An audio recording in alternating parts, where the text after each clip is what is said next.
السلام علیکم، welcome to my channel. امید ہے آپ سب لوگ خیریت سے ہوں گے۔ آج ہم ریڈ کریں گے ناول تجھ پہ حق ہو بس میرا، مصنفہ سجیلا نثار، قسط نمبر 2۔ قسط کو سٹارٹ کرنے سے پہلے آپ نے چینل کو ضرور سبسکرائب کرنا ہے، ویڈیو کو لائک کرنا ہے، شیئر کرنا ہے اور اپنی رائے کا اظہار بھی ضرور کرنا ہے، اور پلیز پیچھے سے آنے والی آوازوں کو اگنور کیجیے گا۔ میری آواز اچھی نہ لگے تو میوٹ کر کے آپ لوگ خود ریڈ کر سکتے ہیں، کوئی مسئلہ نہیں۔ تو چلیے بنا دیری کے اب ہم قسط ریڈ کرتے ہیں۔ صبح سویرے تقریباً 8 بجے ہی نوح کا ملازم قرۃ العین کا سامان اور اس سامان کے ساتھ اسے تیار کرنے کے لیے ایک لڑکی بھی بھیج چکا تھا، اور ساتھ میں یہ پیغام بھی بھیجا تھا کہ وہ 10 بجے مولوی اور گواہان کے ساتھ ان کی چوکھٹ پر حاضر ہوگا اپنی دلہن کو لینے کے لیے۔ لیکن قرۃ العین کسی صورت تیار ہونے کو راضی نہ تھی۔ وہ کئی بار اس لڑکی کی بے عزتی بھی کر چکی تھی جو نوح نے بھیجی تھی، لیکن ہر بار وہ لڑکی مسکرا دیتی، جس پر قرۃ العین منہ بسور کر رہ جاتی۔ خیر جو بھی تھا، وہ یہ نکاح ہرگز نہ کرنا چاہتی تھی۔ کیا وہ اتنی بے مول تھی کہ کسی بھی ایرے گیرے کے ساتھ باندھ دی جاتی؟ بے شک وہ ہونے والا سردار تھا، لیکن سردار ہوگا اپنے گھر، اس کا کچھ نہ لگتا تھا۔ یہ بھی اس نے محض سوچا ہی تھا۔ کیا وہ اتنی بیکار تھی؟ کیا اس کی ذات اتنی حقیر تھی کہ کوئی اسے بیچ رہا ہے، کوئی خرید رہا ہے، کوئی الزامات لگا رہا ہے، اور اس کی مرضی کے بنا ہی کوئی نکاح کرنے آ گیا تھا؟ قرۃ العین یہ کیا تماشا لگا رکھا ہے؟ 9:30 ہونے والے ہیں، نوح پہنچتا ہی ہوگا اور تم ہو کہ تمہارے ڈرامے ہی ختم نہیں ہو رہے۔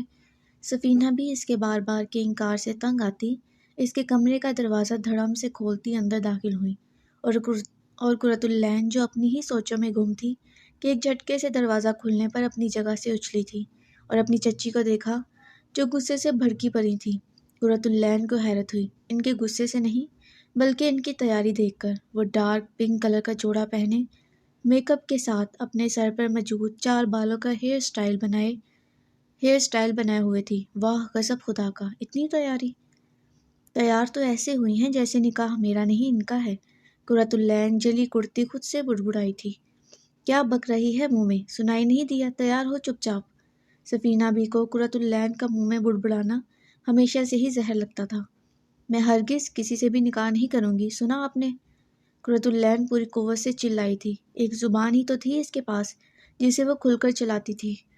دیکھ قرۃ العین، میرا دماغ خراب مت کر، اور تم لڑکی فٹافٹ اسے تیار کرو۔ سفینہ بھی قرۃ العین کو گھور کر بولتی اس لڑکی سے بھی بولی تو وہ سر اس بات میں ہلاتی قرۃ العین کی جانب بڑھی۔ میں قتل کر دوں گی تمہارا اگر مجھے ہاتھ بھی لگایا تو۔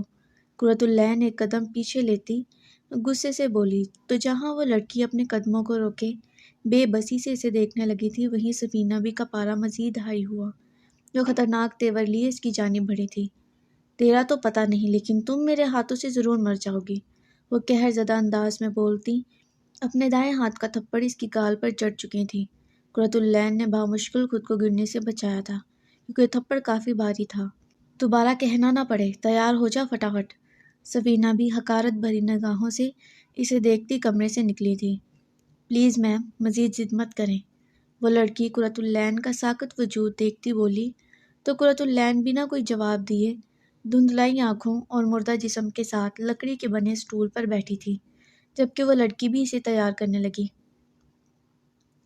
نوح احمد خان پورے 10 بجے اس کچے گھر میں اپنی دلہن لینے کے لیے موجود تھا۔ اس کے ساتھ ایک مولوی اور اس کے 4 دوست بھی گواہان کی صورت میں موجود تھے۔ مولوی صاحب کو لے جائے کمرے میں، نکاح کے لیے مجھے اور بھی کام ہے، زیادہ وقت نہیں میرے پاس۔ نوح موبائل پر ہوتی بار بار بیپ پر اصغر صاحب سے بولا اور ساتھ موبائل پر تیزی سے انگلیاں چلانے لگا تھا۔ نوح کی بات پر اصغر صاحب مولوی کو لیے کمرے میں گئے تھے۔ خیال رہے ان کا چہرہ ڈھکا ہو۔ اس کے 2 دوست جو کمرے میں جانے لگے تھے کہ نوح کی بات پر رکے اور سر کو خم دیتے وہ لڑکی جو صبح سے یہاں موجود تھی جسے نوح نے بھیجا تھا اسے اشارہ کیا، جو فوراً کمرے میں گئی تھی، اور پھر 2 ہی سیکنڈز میں وہ دونوں بھی کمرے میں چلے گئے۔ نوح مسلسل موبائل میں مصروف تھا، جبکہ اس کے ماتھے پر گہرے ہوتے بل اس بات کی گواہی تھے کہ دوسری جانب کوئی ناگوار بات کہی جا رہی ہے۔ ابھی وہ کچھ پھر سے ٹائپ کر ہی رہا تھا کہ فون کی چنگارتی آواز وہاں گونجی۔ اس نے جھنجھلا کر فون اٹھاتے کان سے لگایا تھا۔ میں آ رہا ہوں آدھے گھنٹے میں، اتنی بھی کیا آگ لگ گئی ہے؟ وہ دبا دبا سا گرایا تھا۔ دوسری جانب کی بات سنتے نوح نے بیزار سا منہ بنایا تھا۔ اس سے پہلے نوح کچھ کہتا، دانیال اس کا دوست اس کے قریب آیا اور کان میں کچھ کہا تھا، جس کو سنتے نوح نے ایک جھٹکے سے دانیال کی جانب دیکھا۔ چہرے کے تاثرات سخت ہوئے تھے، آنکھوں میں مرچی سی لگنے لگی تھی، خون ابال مارنے لگا تھا۔ تم سے بعد میں بات کرتا ہوں۔ نوح نے فون کاٹتے اسے سختی سے مٹھی میں جکڑا تھا۔ پہلے دلہن کا دماغ سیٹ کرنا پڑے گا، پھر اس کے گھر والوں کا۔ وہ جبڑے بھینج کر خود سے سوچتا، لمبے لمبے ڈگ بھرتا دروازے کی سمت بڑھا تھا اور ایک جھٹکے سے دروازہ کھولتا اندر داخل ہوا۔ نظر سامنے سنگل بیڈ پر موجود جالی دار گھونگھٹ لیے اپنی دلہن سے ٹکرائی، جو ڈارک براؤن اور روسی لہنگا زیب تن کیے بناؤ سنگھار کے ساتھ بیڈ پر براجمان اپنے لہنگے کو مٹھیوں میں جکڑے اس کی سمت ہی دیکھ رہی تھی۔ گھونگھٹ بھلے ہی جاری دار تھا، لیکن نوح کو اس کا چہرہ کچھ خاص دکھائی نہ دے رہا تھا۔ یہ کیا تماشا لگا رکھا ہے آپ نے؟ نوح قدم اس کی جانب بڑھائے خود کو کسی بھی سخت لفظ کہنے سے باز رکھتے بولا، مجھے آپ سے نکاح نہیں کرنا۔ وہ بھیگی آواز میں ٹوٹے پھوٹے الفاظوں سے بولی تھی۔ وجہ؟ اس بار لہجہ نرم تھا۔ وجہ اس کی بھیگی آواز تھی، جبکہ اس کے یوں وجہ پوچھنے پر وہ خاموشی سے چہرہ جھکا گئی۔ قرۃ العین نور، نکاح نامے پر سائن کریں، ورنہ انجام اچھا نہ ہوگا۔ وہ اس کے سر پر جا کھڑا ہوا تھا۔ قرۃ العین کی جھکی گردن مزید جھکی۔ قرۃ العین، یہ آخری بار کہہ رہا ہوں، اقرار کریں، سائن کریں۔ نوح وارن لہجے میں بولا تو اس نے سر اٹھائے اسے دیکھا۔ میں آپ سے ہرگز نکاح نہیں کروں گی، مجھے نہیں کرنا نکاح، میری کوئی زندگی نہیں ہے کیا؟ قرۃ العین بے بسی سے چلائی تھی۔ نوح نے چند پل اسے دیکھا اور پھر وہ اگلے ہی لمحے جیکٹ کی جیب سے گن نکال چکا تھا۔ گن دیکھتے جہاں کمرے میں موجود باقی سب کو حیرت ہوئی، وہیں قرۃ العین نے بھی پھیلی نگاہوں سے اسے دیکھا۔ مجھے مجبور مت کریں، وہ گن کا رخ قرۃ العین کی جانب کرتے بولا۔ گن کا رخ خود کی جانب دیکھتی اس نے پیچھے کو کھسکنا چاہا، پر خوف کے مارے اس سے ہلا بھی نہ گیا تھا۔ مجھے مجبور مت کریں قرۃ العین نور، میں بڑا بے رحم آدمی ہوں، اسی لیے چپ چاپ نکاح نامے پر سائن کریں۔ وہ اب گن کو خود کی کن پٹی پر رکھتے بولا تو قرۃ العین نے گھونگھٹ کے اندر سے ہی منہ پر ہاتھ رکھتے سر نفی میں ہلایا تھا۔ آنکھوں سے آنسو پھسلتے گال پر بہنے لگے تھے۔ نوح، نکاح کے لیے آپ کسی کو مجبور نہیں کر سکتے، لیکن میں کر سکتا ہوں اور میں کروں گا، اور آپ کو ہونا ہوگا مجبور۔ گن ابھی بھی اس کی کن پٹی پر تھی۔ مجھے آپ سے نکاح نہیں کرنا، کیوں نہیں سمجھتے آپ؟ نکاح تو آپ کو ہر حال میں کرنا ہوگا، کیونکہ یہاں سے، اس گھر سے، ایک چیز تو ضرور جائے گی اور وہ آپ کو ڈیسائیڈ کرنا ہے، آپ دلہن کے روپ میں جائیں گی یا میں مردہ۔ قرۃ العین کو کوئی حرکت کرتے نہ دیکھ نوح نے گہری سانس بھری۔ مطلب وہ جب تک کوئی نمونہ پیش نہ کرے گا قرۃ العین تب تک ہاں نہ کرے گی۔ 3 تک گنوں گا، بس 3 تک۔ میری بات سنیں، گن ہٹائیں پلیز۔ قرۃ العین اسے اپنے ارادوں میں پختہ دیکھ گڑبڑائی تھی۔ 1 2 نہیں نوح، میری بات، نکاح نامے پر سائن کریں، پھر سے کہا گیا۔ میری بات، نکاح نامے پر سائن کریں قرۃ العین نور۔ اب کہ وہ دھڑا تھا، قرۃ العین نے ذرا سا بیڈ سے اٹھتے اس کے ہاتھ سے گن پکڑنا چاہی، لیکن وہ اس کا ارادہ بھانپتا ایک قدم پیچھے ہوا۔ 3 منظور ہے، نوح کے 3 گنتے ہی قرۃ العین آنکھیں بند کرتی کانوں پر ہاتھ رکھے چلائی تھی، اور پھر تیز سانسیں لیتی آنکھیں کھولتی سر اٹھائے اسے دیکھا۔ منظور ہے مجھے، ہاں قبول ہے، وہ پہلے نوح سے بولتی، آخر میں مولوی صاحب کی جانب دیکھتی سر کو زور و شور سے ہلائے بولی تھی، اور کھینچنے کے انداز میں پیپرز مولوی صاحب کے ہاتھ سے لیتی کانپتے ہاتھوں سے سائن کرنے لگی تھی۔ آنکھوں سے نکلتے آنسو نکاح نامے پر گرنے لگے تھے، جبکہ وہ دھندلائی آنکھوں سے فٹافٹ سائن کر رہی تھی۔ تمام جگہ سائن ہوتے ہی پین قرۃ العین کے ہاتھ سے چھوٹتا پیپرز پر گرا تھا۔ چند پل وہ یوں ہی آخری صفحے پر موجود اپنے سائن دیکھتی رہی، پھر گردن اٹھائے نوح کو دیکھا، جو فاتحانہ انداز میں مسکراتا گن اپنی کن پٹی سے ہٹا چکا تھا، اور اس پر سے نظریں ہٹائے بنا گن دائیں ہاتھ سے بائیں ہاتھ میں شفٹ کرتا اپنے سے فاصلے پر موجود دلشاد کی جانب بڑھائی تھی، اور پھر ایک قدم مزید بیڈ کے قریب بڑھایا۔ ذرا بیٹھنے کے لیے جگہ تو بنائیں محترمہ، آخر مجھے بھی تو اپنا آپ کے حوالے کرنا ہے۔ اس کی شرارت بھری گونج پر وہ بامشکل خود کے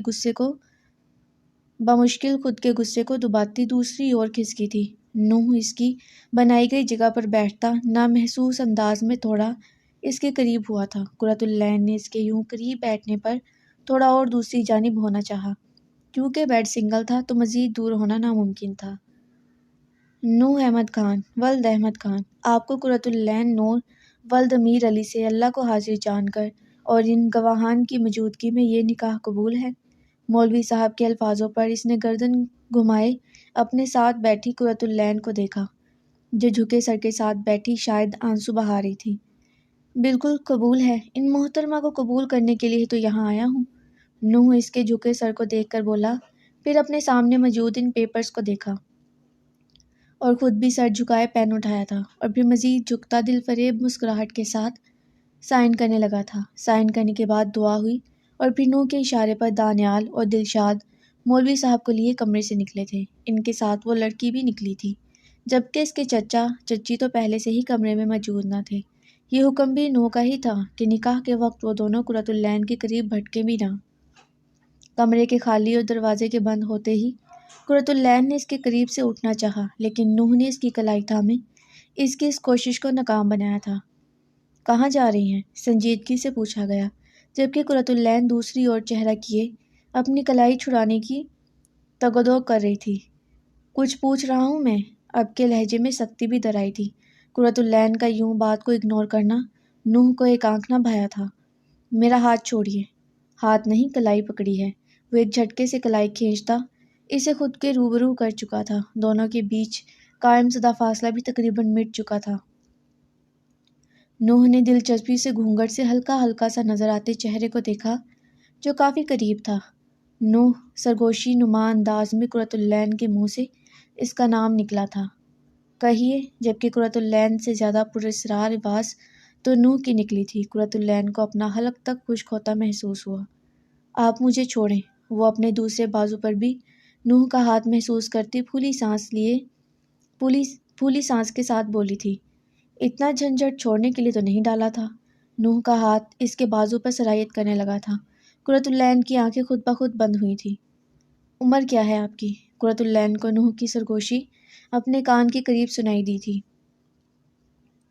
نوح کی ناک اب اس کی گال سے ٹچ ہو رہی تھی، لیکن اس کی ناک اور اس کی گال میں گھونگھٹ کی صورت گرایا گیا دوپٹہ ابھی بھی موجود تھا۔ کچھ پوچھ رہا ہوں۔ نوح کے لہجے کی سختی اور اپنے بازو پر مضبوط ہوتی نوح کے ہاتھ کی گرفت پر اس کے لب کھلے تھے۔ 21 سال۔ قرۃ العین کے منہ سے گھٹی گھٹی سی آواز نکلی تھی۔ 5 سال چھوٹی ہیں مجھ سے۔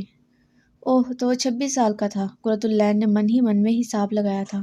اس سے پہلے مزید دونوں میں کوئی بات ہوتی، دروازہ بجا تھا۔ اس دروازے کی آواز نے نوح کو ہر شہر سے نکالا تھا اور قرۃ العین کو چھوڑتا دروازے کی سمت دیکھا جہاں پھر سے دستک ہوئی تھی۔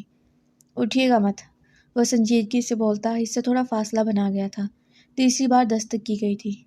آ جائیے، نوح نے بیزاریت سے کہا تو دروازہ کھلا۔ دانیال دانتوں کی نمائش کرتا اندر داخل ہوا۔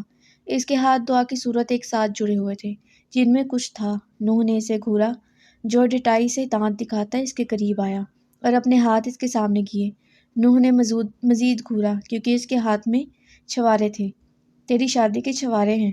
دانیال نے سارے اس کی جھولی میں ڈالے تھے۔ ابے اٹھا اسے۔ اس کی سفید شلوار قمیض تھی جس پر اس جاہل بقول نوح کے نے چھوارے پھینک دیے تھے۔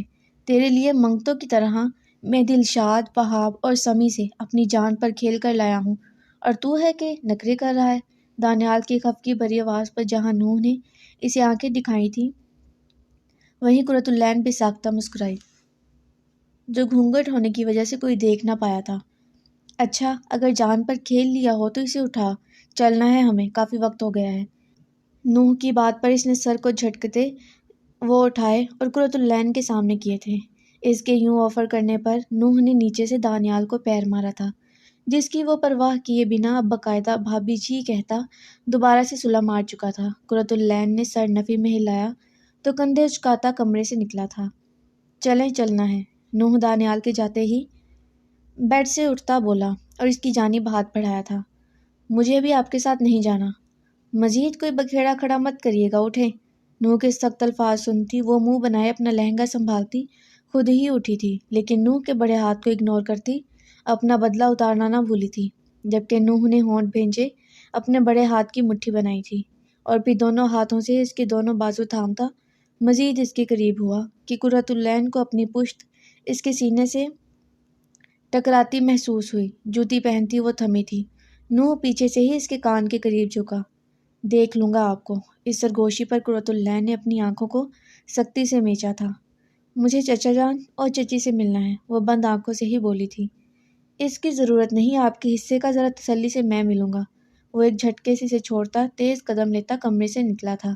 قرۃ العین نے اپنے بازو رگڑے دروازے کو دیکھا تھا۔ بدتمیز، وہ خود سے بڑبڑاتی بیڈ پر دوبارہ بیٹھتی شوز پہننے لگی تھی۔ نوح ساتھ والے کمرے کا دروازہ بجاتا اندر داخل ہوا تو اندر سفینہ بھی اور اصغر صاحب دونوں موجود نہ جانے کیا بات کر رہے تھے۔ کیا ہوا آپ یہاں؟ اصغر صاحب ہکلائے تھے جیسے کوئی چوری پکڑی گئی ہو، لیکن وہ ان کے سوال اور ان کے ہکلانے کو اگنور کرتا سفینہ بی کے قریب گیا۔ سفینہ بی نے ناسمجھی سے اسے دیکھا۔ نوح نے اپنا دایاں ہاتھ بڑھائے سفینہ بی کے دائیں ہاتھ کو تھاما تھا۔ اصغر اور سفینہ دونوں کی حیرت میں مزید اضافہ ہوا۔ کتنا حسین ہاتھ ہے آپ کا۔ نوح کی تعریف پر وہ بے ساختہ مسکرائی۔ حسین تو وہ واقعی بہت تھی، پر ایسے حسن کا کیا کرنا جب دل ہی کالا ہو۔ دھیرے دھیرے سفینہ بی کو اپنے ہاتھ پر گرفت سخت ہوتی محسوس ہوئی۔ ان کی مسکراہٹ پھیکی پڑنے لگی تھی۔ اور ایسے حسین ہاتھ ٹوٹ جانے چاہیے جو قرۃ العین نور پر اٹھیں۔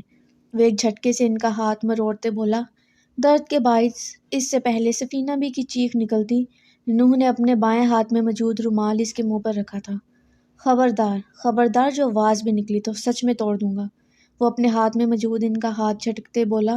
یوں ہاتھ جھٹکے جانے پر ان کا ہاتھ پیچھے موجود لکڑی کے سٹول سے لگا تھا۔ بے تحاشا درد کے مارے ان کی آنکھوں سے آنسو نکلنے لگے تھے۔ اصغر صاحب نے آگے بڑھتے سفینہ بی کو تھاما تھا۔ اگر کبھی ہاتھ اٹھانا تو دور کی بات، قرۃ العین نور کے آس پاس بھی آپ دونوں نظر آئے تو اتنا برا حشر کروں گا کہ یاد کریں گے ساری زندگی۔ وہ صفاق لہجے میں بولتا ایک نظر ان پر ڈالتا کمرے سے نکلا تھا۔ برابر والے کمرے سے قرۃ العین نور بھی نکلی تھی۔ اس نے گہری سانس بھرتے اپنے غصے کو قابو کیا۔ میں ایک بار ان سے مل، اس سے پہلے قرۃ العین اپنی بات مکمل کرتی، نوح نے ہاتھ اٹھائے اسے بیچ میں ہی ٹوکا تھا اور بنا کچھ کہے آگے بڑھتا اس کا ہاتھ تھامے داخلی دروازے کی جانب بڑھا تھا۔ وہ جیسے ہی گھر سے باہر نکلا تو 2 گاڑیاں موجود تھیں۔ ان میں سے ایک گاڑی کا فرنٹ ڈور کھولتے نوح نے قرۃ العین کو گاڑی میں بٹھایا تھا اور پھر اپنے دوستوں کی جانب پلٹا۔ اس بچی کو اس کے گھر چھوڑ کر تم لوگ بھی شہر کے لیے نکلو، بعد میں بات کروں گا میں۔ نہیں نوح، ہم تمہیں اکیلا نہیں جانے دیں گے، وہاب بولا تو باقی تینوں نے بھی اس کی ہاں میں ہاں ملائی تھی۔ گھر والے ہیں وہ میرے، گولی نہیں مار دیں گے وہ مجھے، تم لوگ پریشان نہیں ہو۔ نوح کی بات پر ان چاروں نے بے چینی سے نوح کو دیکھا۔ ریلیکس، کچھ نہیں ہوتا، جاؤ تم لوگ اور اسے بھی باحفاظت اس کے گھر چھوڑو۔ وہ پہلے تسلی امیز لہجے میں بولتا آخر میں ایک لڑکی کی جانب اشارہ کیا تو نہ چاہتے ہوئے بھی وہ لوگ گاڑی میں بیٹھے تھے، جبکہ مولوی صاحب گاؤں کے ہی تھے جنہیں سمیع پہلے ہی چھوڑ آیا تھا۔ ان کے وہاں سے نکلتے ہی نوح نے بھی ڈرائیونگ سیٹ سنبھالی تھی اور چابی گاڑی میں لگاتے اپنے ساتھ بیٹھی کچھ دیر پہلے کی بنی بیوی کو دیکھا۔ بھوک لگی ہے آپ کو؟ کچھ کھائیں گی؟ نوح کے پوچھنے پر اس نے نہیں کہتے سر نفی میں ہلایا۔ اچھا، مطلب بھوک بھی لگی ہے اور کچھ کھائیں گی بھی؟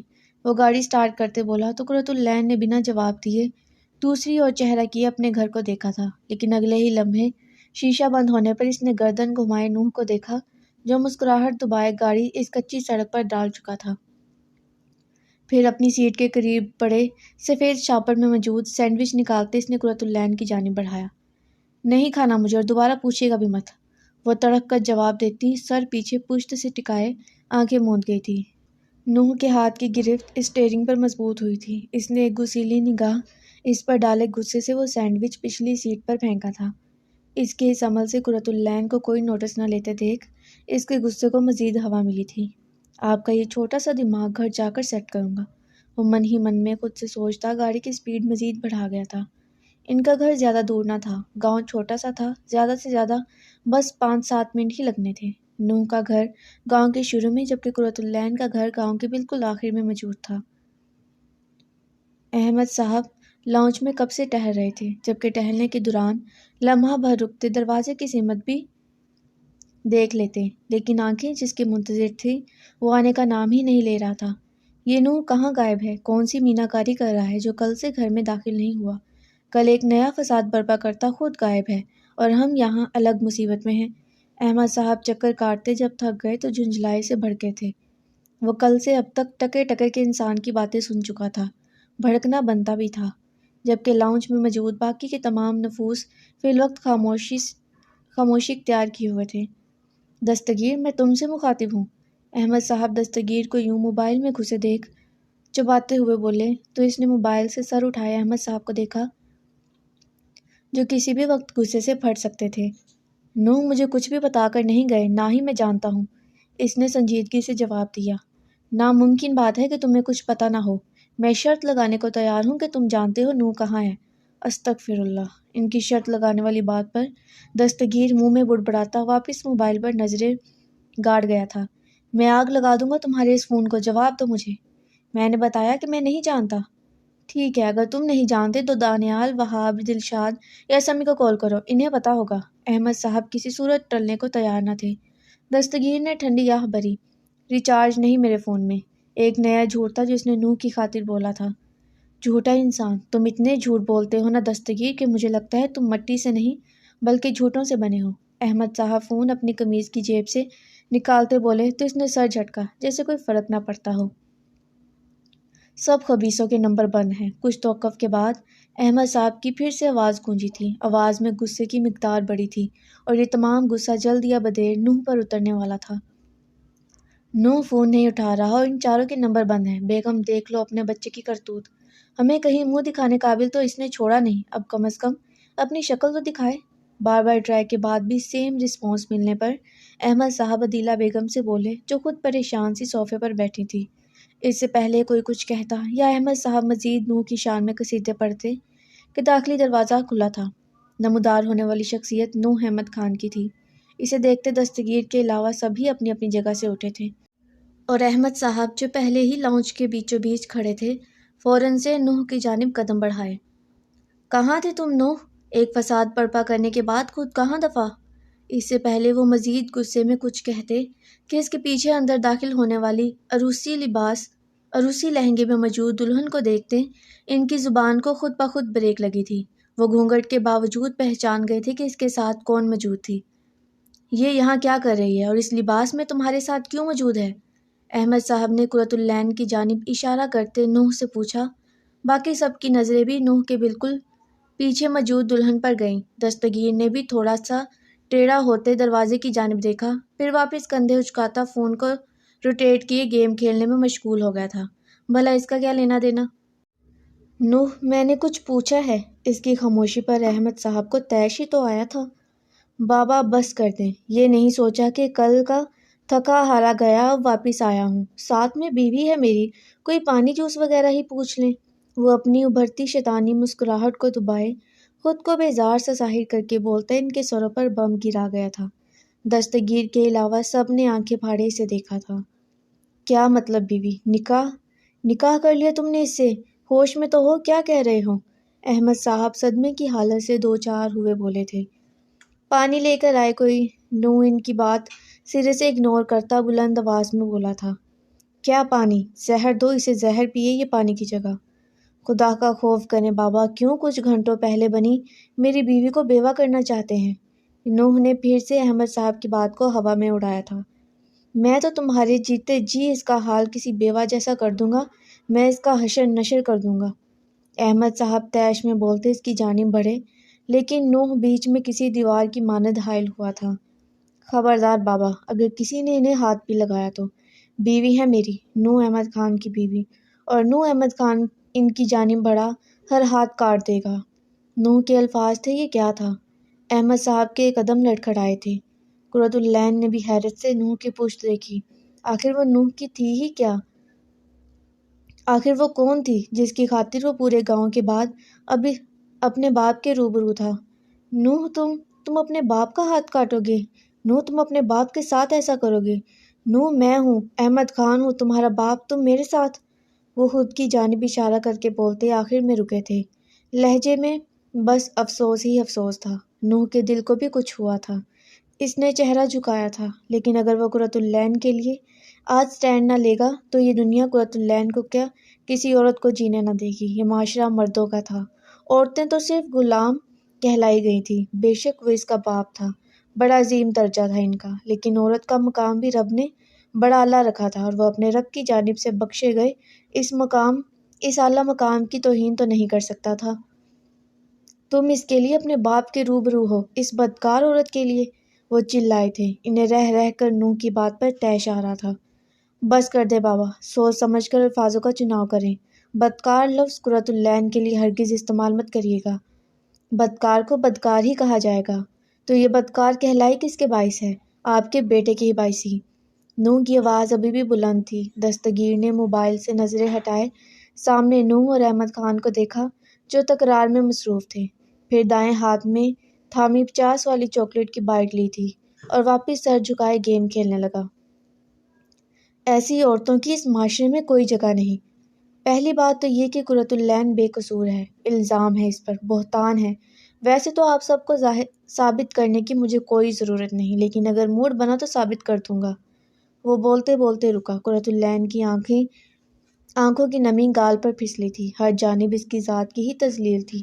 اس کی ذات کا ذکر ہر زباں پر عام ہو گیا تھا۔ اور دوسری بات، کیوں جگہ نہیں عورت کی معاشرے میں؟ کیا غلطی ہے ان کی؟ صرف اتنی کہ انہوں نے ہم جیسے مردوں کو پیدا کیا جو عورت کو کچھ نہیں سمجھتے۔ خدا را نکلے ان فضول رسومات، ان فضول اور واہیات باتوں سے۔ وہ بے حد اکتا چکا تھا ان فضول قسم کی رسومات سے، ان اصولوں سے، ان چیزوں سے، ان سوچوں سے جو بہت ہی نیچ تھیں۔ زیادہ بکواس کرنے کی ضرورت نہیں، تم نہیں، میں باپ ہوں تمہارا۔ اچھا سب کو ہی پتہ ہے کون باپ ہے میرا، بتانے کی ضرورت نہیں۔ نوح ان سے بولتا علیحہ اس کی بہن کی جانب دیکھا۔ علیحہ، بھابھی کو کمرے میں لے جاؤ۔ نوح کی بات پر علیحہ ان کی جانب آئی تھی۔ جائیں، کچھ دیر میں آتا ہوں، کپڑے تبدیل مت کریے گا۔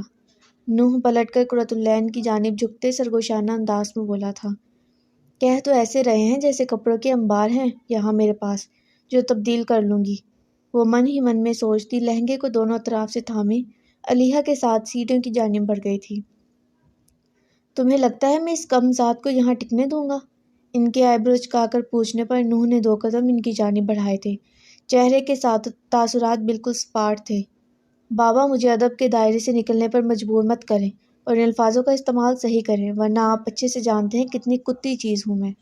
نوح کا یہ ادب میں رہ کر بے ادبی کرنا احمد صاحب کیا کسی کے بھی تن بدن میں آگ لگا دیتا تھا۔ ابھی بھی احمد صاحب نے سلگتے دل کے ساتھ نوح کو کھا جانے والی نظروں سے دیکھا تھا۔ نوح چند پل اپنے باپ کے سرخ ہوتے چہرے کو دیکھنے کے بعد الٹے قدم لیتا گھر سے نکل گیا تھا۔ احمد صاحب چاہ کر بھی کچھ نہ کر پائے تھے۔ اس ہر دھڑم کے سامنے ان کی چلی ہی کب تھی؟ دیکھ رہی ہو تم، بس آج کا کارنامہ دیکھنا ہی باقی رہ گیا تھا۔ احمد صاحب غصے سے پلٹے اور صوفے کے قریب کھڑی عدیلہ بیگم سے بولے تھے، جنہوں نے چپ سادھی ہوئی تھی۔ احمد صاحب کی بات پر بھی کوئی جواب نہ دیا۔